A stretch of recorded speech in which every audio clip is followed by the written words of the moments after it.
Berapa banyak orang yang ingin hidup pada hari ini, tapi kemarin sore malaikat maut sudah mencabut nyawanya. Hari ini dia tidak lagi bisa hadir sholat Jumat. Dan andailah umur bisa ditambah, mereka amat sangat ingin ada bersama kita hari ini. Berapa banyak pula orang yang hari ini, jam ini sehat walafiat, tapi ada yang dicabut Allah dari dalam badannya. Ruhnya masih bersemayam dalam jasad, tapi yang dicabut adalah nikmat iman dan Islam. Tak ada lagi rasa takutnya kepada Allah, sehingga meninggalkan sholat Jumat ringan saja, seperti meninggalkan sandal di tepi jalan.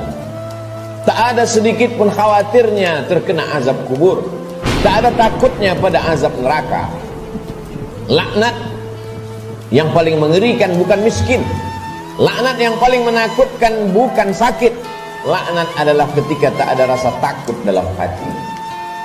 Maka ketika masih ada rasa cemas, rasa takut, bersyukurlah, berarti masih ada benih-benih iman dan Islam yang dipupuk, disiram dengan mendengarkan ceramah, tausiah, pengajian, khutbah, dan dia akan berbuah ketika dilaksanakan dalam bentuk amal saleh. Semakin zaman ini hebat, semakin canggih, maka rumah sakit semakin banyak, dokter-dokter spesialis lulusan luar negeri bertebaran seperti bintang di tengah langit. Tapi apakah umur manusia makin panjang? Tidak. Apakah penyakit makin hilang? Tidak. Dulu zaman datuk nenek kita, mereka umur 70 tahun, masih tajam parang panjangnya untuk pergi ke sawah, ke hutan. Hari ini umur 40 tahun, pergi ke rumah sakit, terkena diabetes, terkena asam urat. Terlalu banyak daftar nama penyakit untuk disebutkan.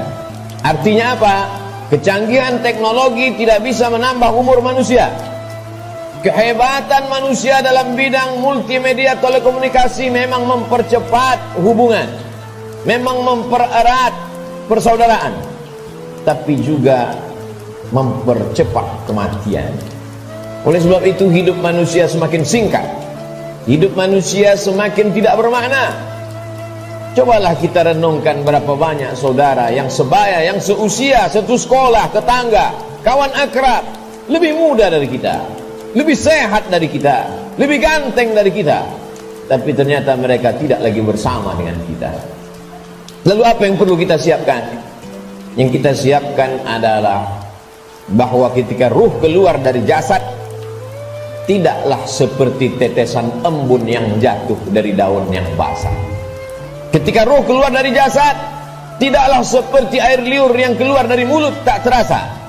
Ketika ruh keluar dari jasad, Nabi SAW bertanya kepada orang-orang yang ruhnya sudah keluar dari jasad, ketika beliau Isra dan Mi'raj, bagaimana yang kalian rasakan wahai mayat, wahai ruh yang pernah bersemayam dalam jasad lalu kemudian keluar dari jasad?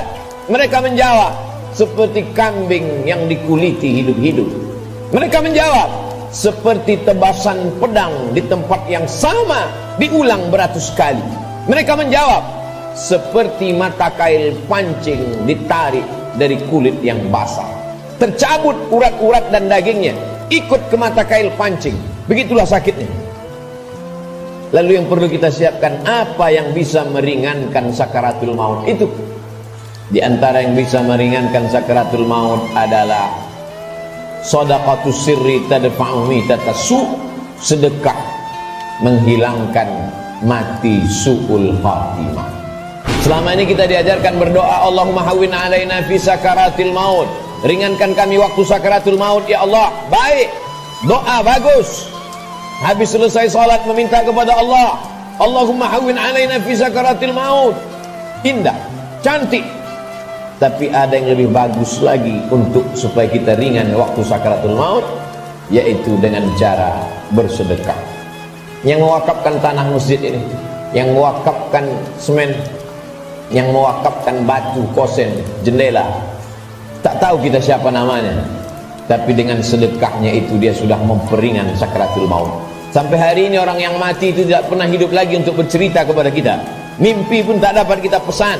Bolak-balik kita minta untuk bermimpi dengan datuk, ayah, emak, tak dapat berjumpa dengan mereka.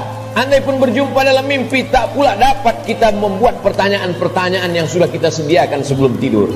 Satu-satunya cara hanya dengan menyebut, membaca, mengingat hadis-hadis Nabi Muhammad sallallahu alaihi wasallam. Dan itu adalah iman. Hari ini orang sedang krisis dengan iman. Dia tidak lagi percaya. Mana itu alam akhirat? Mana itu alam barzah? Mana itu roh? Aku tidak percaya kepada yang tak nampak. Aku tidak percaya kepada yang tidak terlihat. Yang aku percaya hanya yang bisa aku pegang dengan tangan, yang bisa aku rasa dengan lidah, yang aku tatap dengan mata, yang aku dengar dengan telinga. Begitu sombongnya manusia berkata, mana itu? Mana dia? Mana yang tidak nampak itu? Tapi ketika kematian datang, adakah yang bisa melihat kematian? Percaya, mati. Tak percaya pun mati. Percaya dan tak percaya, semuanya akan mati menghadap Allah Subhanahu wa ta'ala. Silakan tidak percaya. Mau menjadi kafir, silakan. Mau menjadi orang munafik, silakan. Mau menjadi Abu Jahal, Abu Lahab, silakan. Mau menjadi Qarun, Fir'aun, silakan. Fir'aun mati, Abu Jahal mati, Qarun pun mati. Semua yang tidak percaya mati, dan semua yang percaya menghadap Allah Subhanahu wa ta'ala. Kelak kita semua akan merasakan sakratul maut itu. Bila ada orang yang sudah meninggal dunia, jangan terlalu habis air mata diteteskan untuk mereka. Mengapa demikian?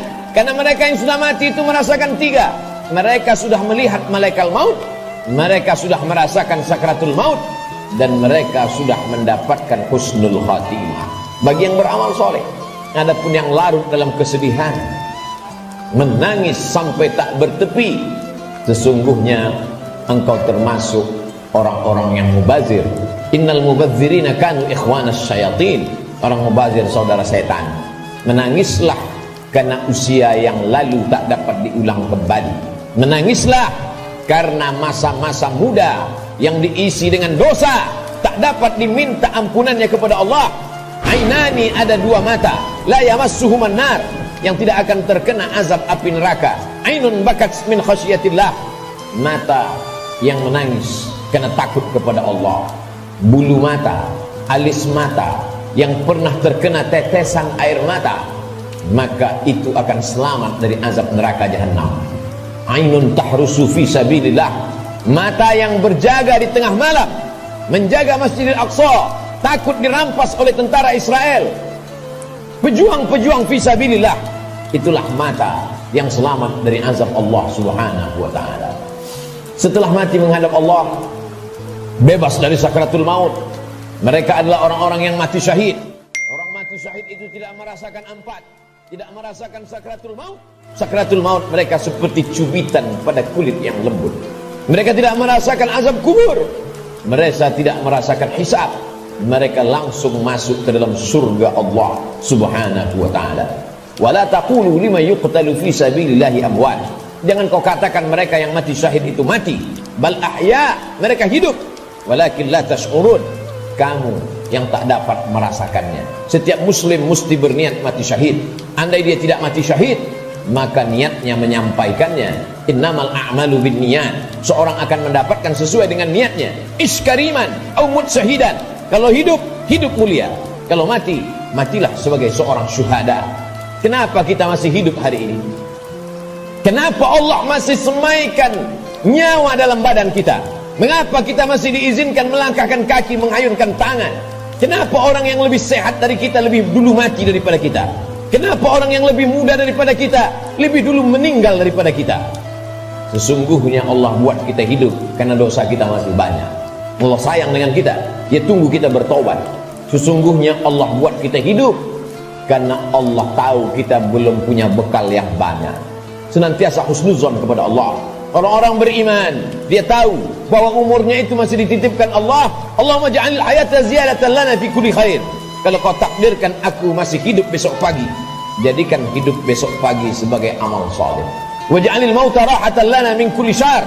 Kalau kau takdirkan aku mati malam ini ya Allah, tidak terbangun lagi besok pagi, kematian itu pun kematian yang indah karena husnul khatimah.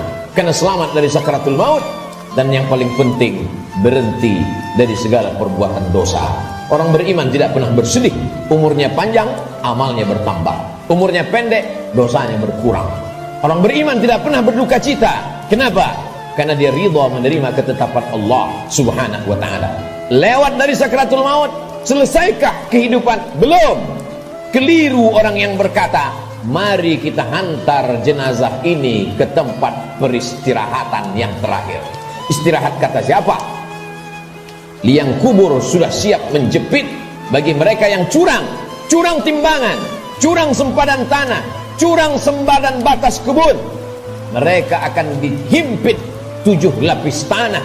Berapa banyak tukang gali kubur yang sudah mengukur panjang kubur 170 cm, tapi begitu diukur dengan galah, dengan buluh, dengan bambu, jenazah dimasukkan ke dalam. Kenapa berkurang? Kalaulah dikatakan tukang penggali kubur salah ukur, tidak mungkin, karena dia mengukur dengan bambu, dengan buluh. Tidak mungkin dia salah ukur. Jadi apa sebenarnya yang terjadi?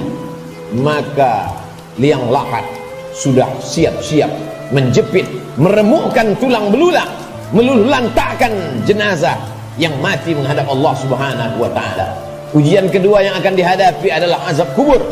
Maka setelah fil alamina innaka hamidum majid, orang solat beriman, muslim yang takut pada Allah, menambahkan doanya, Allahumma fir lima qaddamtu wa ma akhartu wa ma asrartu wa ma a'lantu wa ma asraftu wa ma anta a'lamu bihi minni antal muqaddimu wa antal muakhiru la ilaha illa anta subhanaka inni kuntu minadh dhalimin.